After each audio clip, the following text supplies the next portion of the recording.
ಇನ್ನು ಕನ್ನಡ ಭಾಷೆ ಬಗ್ಗೆ ನಟ ಕಮಲ್ ಹಾಸನ್ ವಿವಾದಿತ ಹೇಳಿಕೆಯನ್ನು ಕೊಟ್ಟಿದ್ದಾರೆ. ಈ ಹಿನ್ನೆಲೆಯಲ್ಲಿ ಹಿರಿಯ ಸಾಹಿತಿ ಡಾಕ್ಟರ್ ಬಾಳಣ್ಣ ಶೀಗಿಹಳ್ಳಿ ಆಕ್ರೋಶ ವ್ಯಕ್ತಪಡಿಸಿದ್ದಾರೆ. ಈ ರೀತಿ ಹೇಳಿಕೆ ಒಂದು ಜನಾಂಗದ ಅಸ್ತಿತ್ವವನ್ನು ನಾಶ ಮಾಡುವಂಥದ್ದು. ತಮಿಳು, ತೆಲುಗು, ಕನ್ನಡ, ಮಲಯಾಳಂ ಭಾಷೆಗಳು ಮೂಲ ದ್ರಾವಿಡದಿಂದ ಹುಟ್ಟಿರ್ತಕ್ಕಂಥದ್ದು. ತಮಿಳು, ಕನ್ನಡ ಒಂದೇ ಕಾಲದಲ್ಲಿ ಹುಟ್ಟಿದ ಭಾಷೆಗಳು. ಕಮಲ್ ಹಾಸನ್ಗೆ ಭಾಷೆಯ ಇತಿಹಾಸದ ಕೊರತೆ ಇದೆ ಅಂತ ಅವರು ಕೂಡ ಕಿಡಿಕಾರಿದ್ದಾರೆ.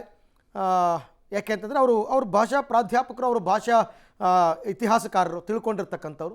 ಆಮೇಲೆ ಇದೆಲ್ಲರಿಗೂ ಗೊತ್ತಿರುವಂಥದ್ದು, ಈ 4 ಭಾಷೆಗಳು ಆದಿದ್ರಾವಿಡ ಭಾಷೆಗಳು ಅಂತ. ಪರಿಜ್ಞಾನವೇ ಇಲ್ಲದಂಥ ಅನೇಕ ಜನ ನಮ್ಮ ಎದುರುಗಡೆ ಈಗ ಬರ್ತಾ ಇದ್ದಾರೆ. ಇದು ಅಕ್ಷಮ್ಯ ಅಪರಾಧ, ಖಂಡನೀಯ.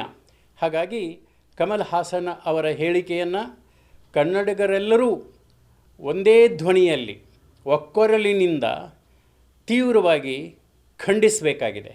ಇಲ್ಲದೆ ಹೋದರೆ ಒಂದು ಸುಳ್ಳು 1000 ಬಾರಿ ಹೇಳಿದ ಮೇಲೆ ಆ ಸುಳ್ಳನ್ನೇ ಸತ್ಯವಾಗಿ ಪರಿಣಮಿಸುವಂಥ ಒಂದು ಅಪಾಯ ಇರ್ತದೆ. ಈ ಕಮಲ್ ಹಾಸನ್ ಅವರ ಹೇಳಿಕೆ ಕನ್ನಡ ಭಾಷೆಗೆ ಮಾಡಿದಂಥ ಭಾಳ ದೊಡ್ಡ ಅಪಚಾರ. ಇಂಥ ಅಪಚಾರಗಳು ಮತ್ತೆ ನಡೆಯಬಾರದು ಅಂತಾದರೆ ಈಗಾಗಲೇ ಕನ್ನಡಿಗರು ಎಚ್ಚೆತ್ತುಕೊಂಡು ಕನ್ನಡ ಸಂಘಟನೆಗಳಿದ್ದಾವೆ, ಭಾಷಾಭಿಮಾನಿಗಳಾದಂಥ ಕನ್ನಡಿಗರಿದ್ದಾರೆ, ಕೋಟಿ ಕೋಟಿ ಕನ್ನಡಿಗರಿದ್ದಾರೆ. ಇಂಥ ಈ ಒಂದು ಸಮುದಾಯ, ಭಾಷಾ ಸಮುದಾಯ, ಈಗ ಕನ್ನಡಿಗರು ತೀರ್ಮಾನ ಮಾಡಿ ಕಮಲ್ ಹಾಸನ್ ಹೇಳಿಕೆ ಸರಿನಾ ತಪ್ಪು ಅನ್ನೋದೇ ಆದರೆ ಅವರ ಥಗ್ ಲೈಫ್ ಸಿನಿಮಾನ ನೋಡ್ತೀರಾ? ಇದು ಈ ರೀತಿಯಾದಂತಹ ಪ್ರಶ್ನೆ ಈಗ ಎಲ್ಲ ಕಡೆ ಮೂಡ್ತಾ ಇದೆ. ನೋಡೋಣ ಅವ್ರೇನಾದ್ರು ಕ್ಷಮೆ ಕೇಳ್ತಾರಾ ಅಂತ ಅಂದ್ಬಿಟ್ಟು.